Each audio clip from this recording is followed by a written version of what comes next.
The Johnson Wax Program with Fibber McGee and Molly.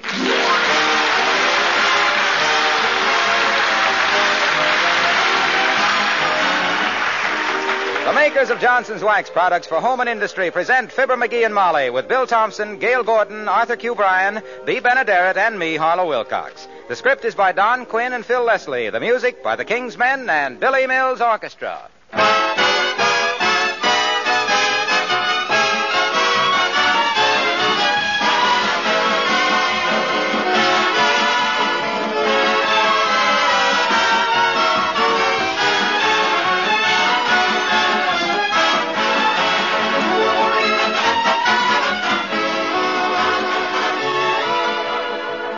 Would you believe that an 80-year-old car could still look as sparkling as a new one? Well, listen to this. A listener writes from Ohio, "My coupe is over 8 years old, yet it looks as good as the day it came from the sales room. When people ask me how I do it, I say Car New is the answer."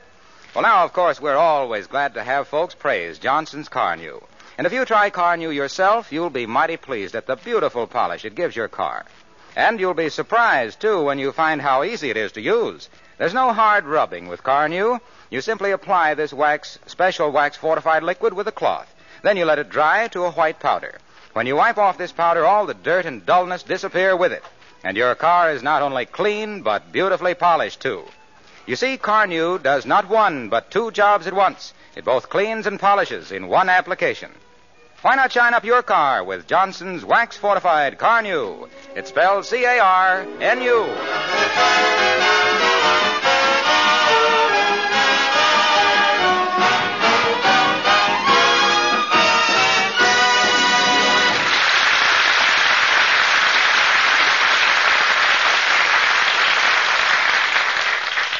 The residents of 79 Wistful Vista are going to see the aviation show at the airport this afternoon. So the master, he thinks, of the house, has fortified himself by reading a couple of flying magazines, thus qualifying himself for a high rank in the HAF, the Hot Air Force. Get a load now of the poor man's Doolittle as we meet Fibber McGee and Molly.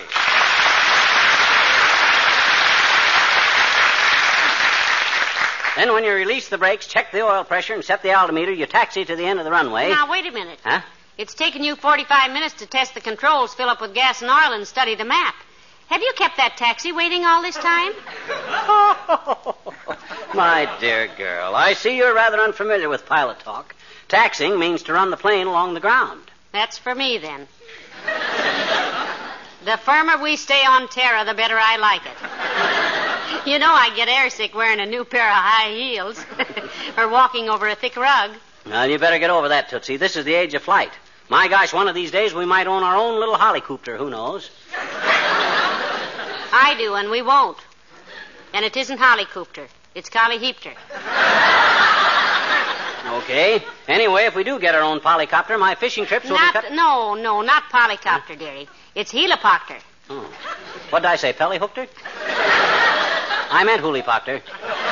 Anyway, now we're at the end of the runway, ready to take off. Ready to take off what? Oh, just take off.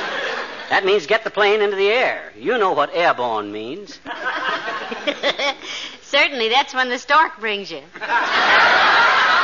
No. That means... And look, Pet, aside from becoming a flash expert on flying from reading 2 magazines, did you ever actually fly? Why, certainly, back in Peoria. I had several hours with an old Jenny. Now, just a minute, McGee. Maybe we weren't married then, and maybe it's none of my business, but it seems to me that there would be enough male instructors around. Hey. Jenny was just an old pre-war crate. I don't care how old she was, the hussy. And I still have the feeling that the Wright brothers were wrong. But proceed with the lecture, Wing Commander. Roger. Where were we? Oh, yeah. We're at the end of the runway, ready for the takeoff. I slam the throttle in. She picks up speed. Grounded by a doorbell. Come in. Hello, folks.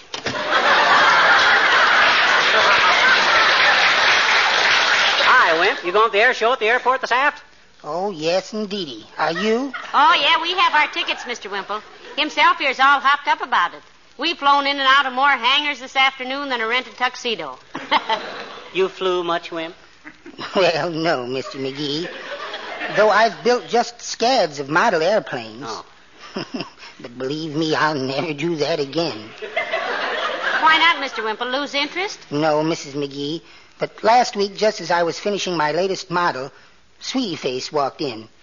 Sweetie Face, that's my tremendous big old wife. What was her objection, Wimp? Personally, I think every man ought to have a hobby, even if it's only collecting cigar ashes.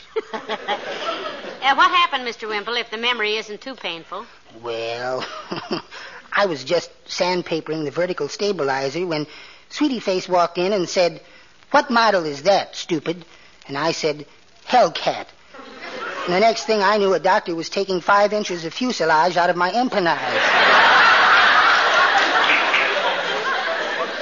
Well, that's enough to make any man lose his interest in aviation, Wimp. Oh, you're so right, Mr. McGee.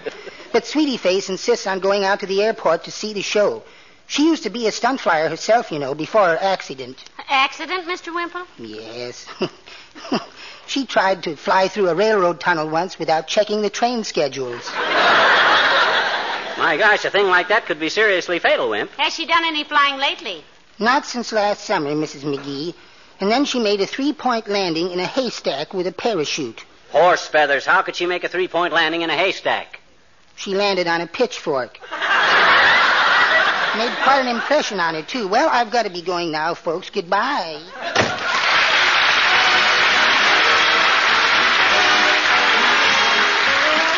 Billy Mills and the orchestra, the King's Men, and they say it's wonderful.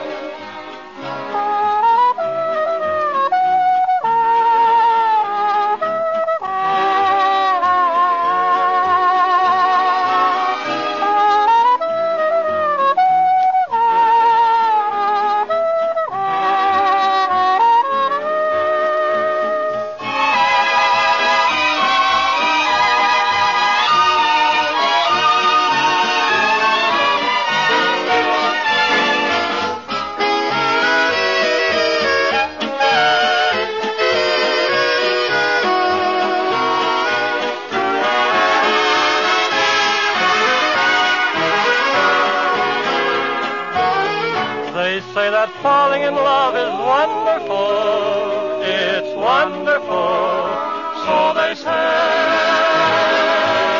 And with the moon up above, it's wonderful. It's wonderful, so they tell me. I can't recall who said it.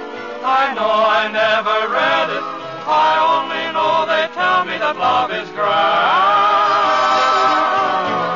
That's known as romance is wonderful, wonderful in every way, so they say.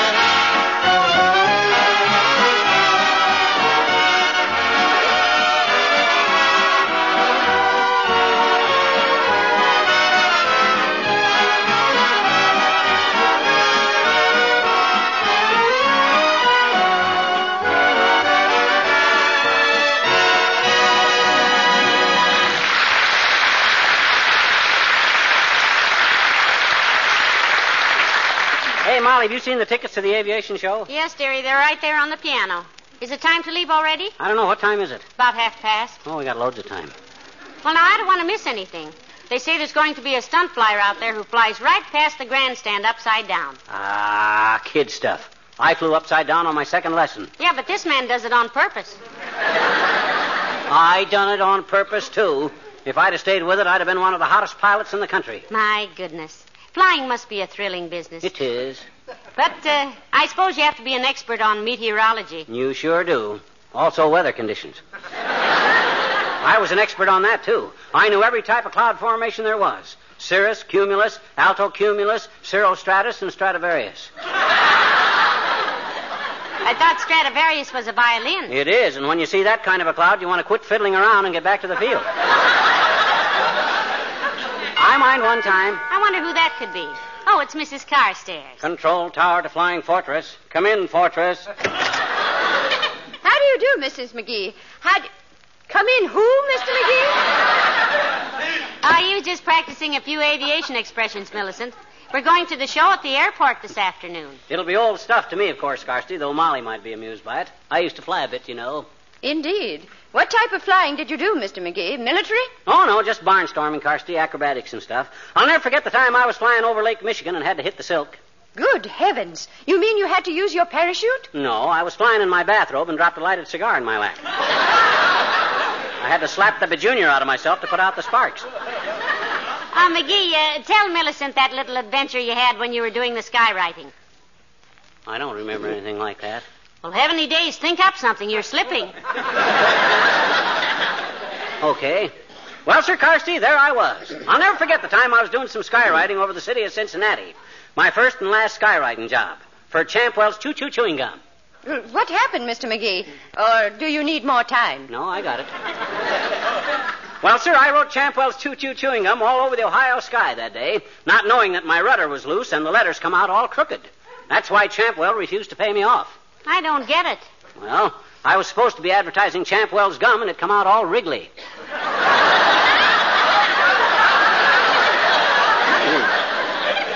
Well, you forced me into it. Do you like to fly, Millicent? Oh, yes, I do, my dear. In fact, I was once a hostess on an airliner. That entitled you to free passes, didn't it, Carsty? It seemed to, from the passengers. I had often heard of flying tigers, but wolves at that altitude were new to me. Are you thinking of buying an airplane, Mr. McGee? Well, he's been talking about that for a long time, Millicent. If he does, I hope he gets a Colliheapter. You mean a Hollyproctor? Are you sure it isn't Keelahopter? No, I'm sure it's Hollocreepter. Well, we leave it to Millicent. How do you pronounce it, Millicent? Autogyro. Well, I'll be seeing you at the airport. Good day.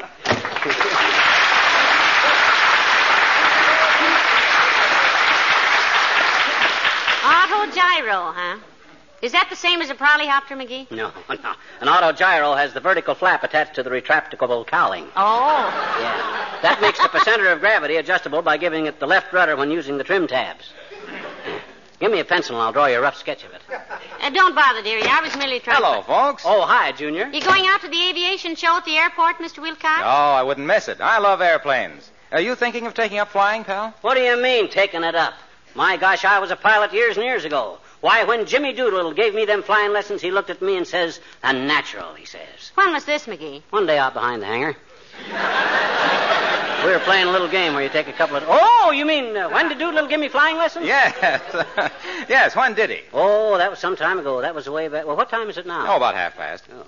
By the way, did I ever tell you about the amazing coincidence I ran into on a flight from Cleveland to Chicago one time? Why, no, Mr. Wilcox. What was it? Well, I got into a conversation with a pleasant-looking, smartly dressed woman sitting next to me. Oh, that. Sort of a motherly type. Motherly, eh? Did you climb up on her lap and ask her to tell you about Goldilocks and the three boars? Bears, dearie. Well, they always bored me. Go on, Mr. Wilcox. What was the coincidence? Well, during the conversation, I found out that she was an enthusiastic user of Johnson's wax. Oh. She used it all over her home. Yeah. Floors, furniture, woodwork, windowsills, luggage, everything. Yeah, but what that got to do with it? I asked her why she thought so highly of Johnson's wax, and she said it kept her whole house so bright and clean-looking it fairly sparkled. She said it protected her nice things against dust and dirt and dampness and made her housekeeping so much easier. But please, Mr. Wilcox, what was the amazing coincidence? Yeah. Why, don't you see? There we were, 8,000 feet in the air. Never saw each other before, two complete strangers. And it comes out that I sell Johnson's wax, and she uses Johnson's wax. Ah. Wasn't that a strange thing? I wrote to Ripley about it, but he never answered. Probably bowled him over so hard he couldn't lift a pen. Well, we'll be seeing you out at the airport. I'll be there, pal. Incidentally, my wife soloed last week. Really, Mr. Wilcox? By herself? No, with the church choir. So long now.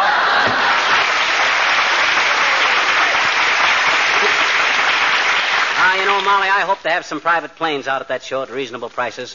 I'd like to have a little job of my own. I've been suggesting that for years. Oh, you mean an airplane, I see. What kind do you want, dear? Oh, a fairly hot job. Cruise at 250.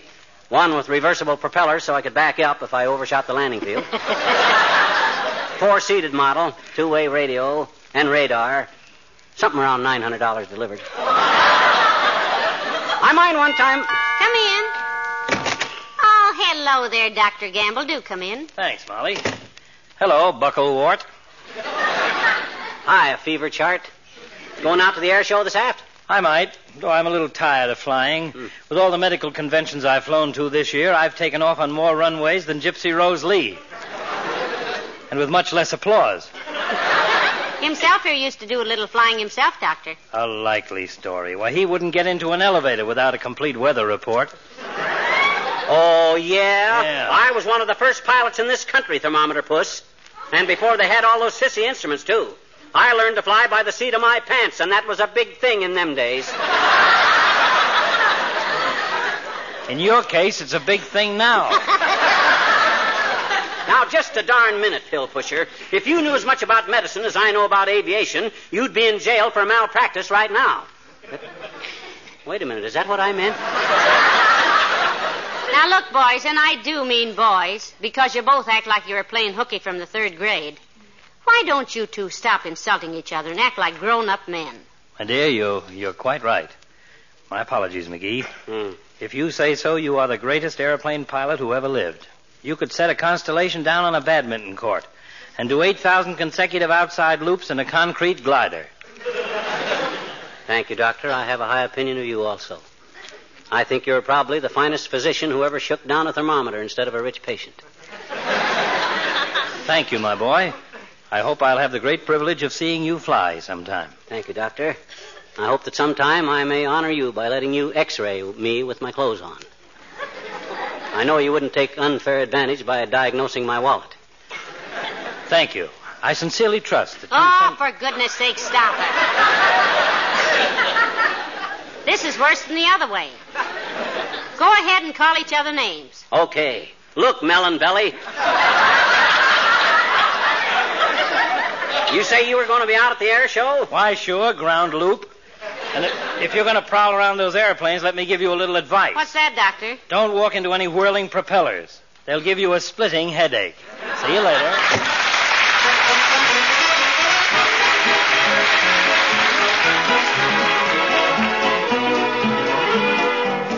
The King's Men sing Old Man Tucker. Funny old man with a funny old pan, and the name of this funny old bunny was Dan. Yep, old Dan Tucker was a fine old man. He washed his face in a frying pan. He combed his head with a wagon wheel and died with a toothache in his heel. So get out the way, old Dan Tucker. Get out the way, old Dan Tucker. Get out the way, old Dan Tucker. You're too late, too late, too late for supper, too late for supper. What a hungry old fella was old Dan Tucker. Come too late for to get his supper. Supper over, breakfast a cooking, leaves old Dan all standing looking. Get out the way, old Dan Tucker. You're in the way, old Dan Tucker. Get out the way, old Dan Tucker. You're too late, too late, too late for supper, too late for supper. Old Dan Tucker, too late for supper. Old Dan Tucker, he got drunk. He fell in the fire and kicked out a chunk. A red-hot coal got in his shoe. And oh my golly, how the ashes flew. So get on the way, old Dan Tucker. Get on the way, old Dan Tucker. Oh, get on the way, old Dan Tucker. You're too late to get your supper, oh, shortening bread. Possum in the pan, should be plenty for a hungry old man. But Dan was starving for to eat corn pone meat, chicken meat. He went down and stole some pullets. Come running home with his pants full of bullets. Poor old Dan. You said Poor old Dan. I said old Dan Tucker is a growing gray. The time is a coming for the judgment day. When he gets to the pearly gate, I hope to goodness he won't be late. Oh, get on the way, old Dan Tucker. Get on the way, old Dan Tucker. Get on the way, old Dan Tucker. Get on the way, Get on the way, get on the way, get out of his way. He won't be late for supper on that judgment day.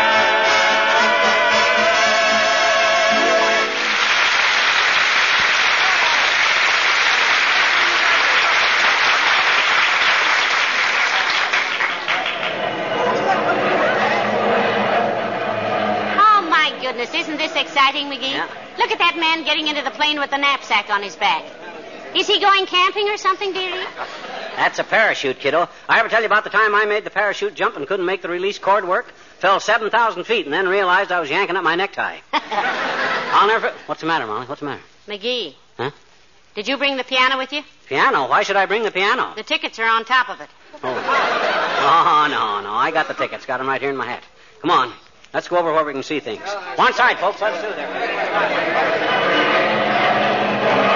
Hey, Molly, look up there. You see that bunch of planes flying in formation? Ain't that about the sloppiest bunch of pilots you ever saw? Look at them. They can't even keep together. I think they fly very well for mere pigeons. Oh, are they pigeons? Maybe I better put on my glasses. Look, dearie, isn't that a pretty little red plane over there? What kind is that, do you know? Do I know? Certainly I know. I'll tell you in just a minute, as soon as I check with this pilot here.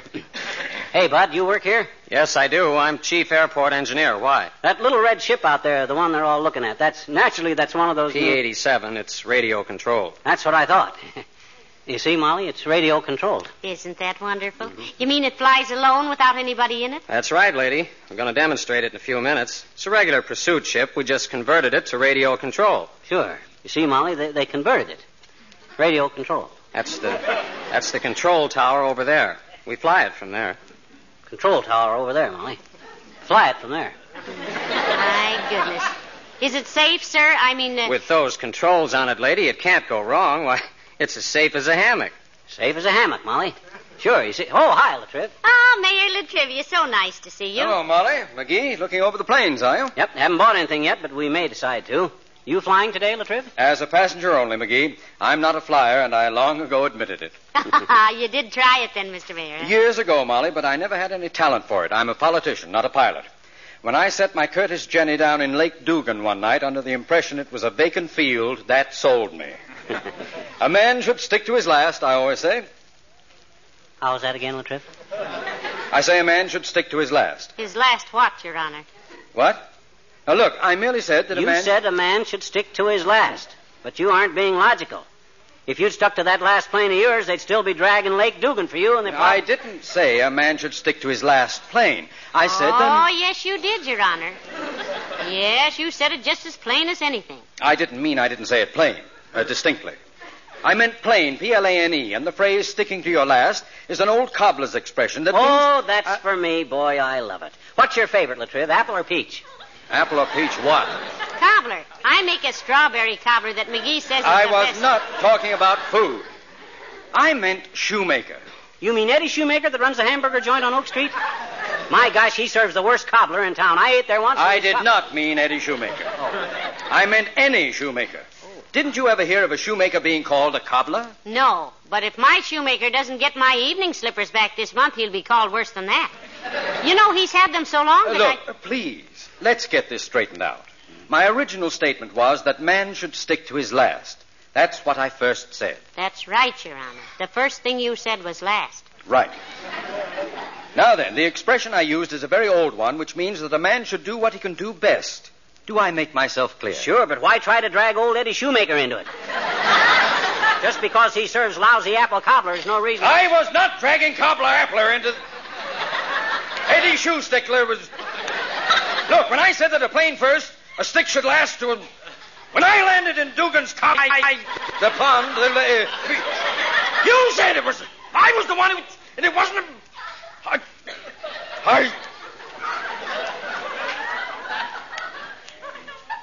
Mrs. McGee. Oh, yes, Mr. Mayor. I'm sorry I haven't the pleasure of repairing your evening slippers. Why, Your Honor? Because there's a certain run-down heel of yours that I'd love to take a hammer to. Good day.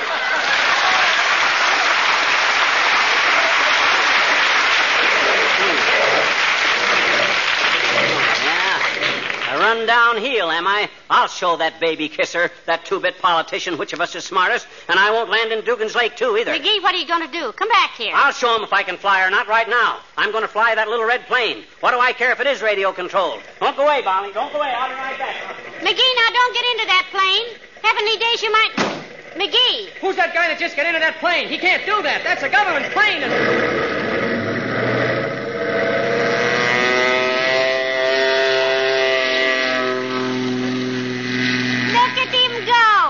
Isn't he a wonderful little fella? Molly, was that McGee got into that ship? Yes, it was, Doctor. Oh, Mr. Mayor, look. Did you see that takeoff? Yes, it's beautiful, but... Wait a minute. Is he alone in there? Well, naturally, Mr. Mayor. I think it does a man good to get away from his wife now and then. What? Why, he'll kill himself. That addle-headed... Now, please, Doctor. McGee told you he knew all about flying, didn't he? After all... Look at him climb. He's peeling off and heading back now. Look at that chandelle. Isn't that graceful? It's disgraceful. It's... Say, that's mighty pretty flying at that, Molly. When I was giving him the bird, I didn't know it would take. I owe that boy an apology. By George, I never thought he knew enough about flying. Here he comes, look out!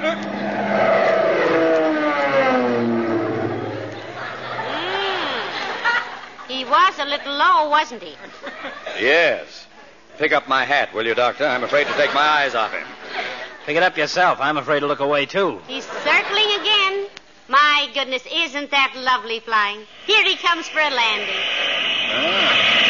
Looks pretty good. Watch him now, watch him.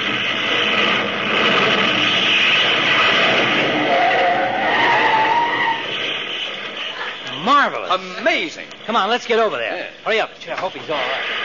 McGee, are you all right? Yeah, sure, I'm okay. Get out of that ship, mister.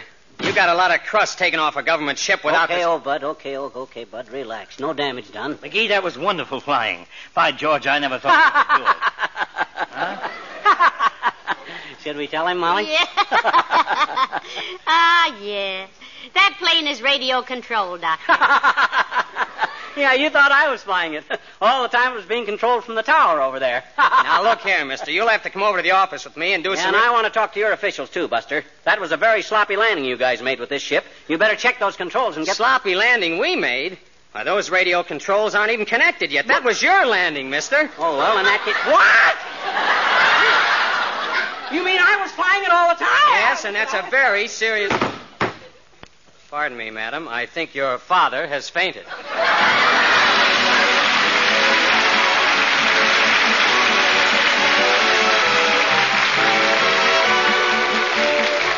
They say a woman's work is never done. You ladies will agree with that, but I think you'll agree, too, that today there are many ways to save work. For example, kitchen floors that are protected with Johnson's Glow Coat can be crossed right off your list of difficult chores. It's so easy to apply, for one thing. There's no rubbing or buffing. You just spread it around on your linoleum or other floors and let it dry. Glow Coat shines itself.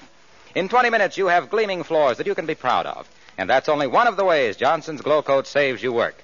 Don't forget, too, that the tough Glow Coat film takes the wear and tear, so your linoleum lasts much longer. If you're not using Johnson's self-polishing Glow Coat, wouldn't it be a very good idea to start using it now?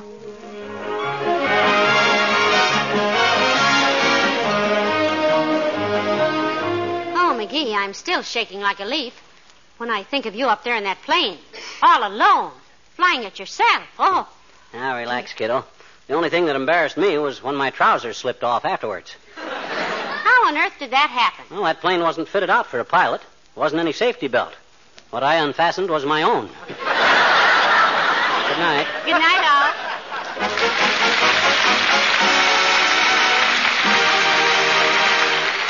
This is Harlow Wilcox speaking for the makers of Johnson's Wax Products for Home and Industry, inviting you to be with us again next Tuesday night. Good night.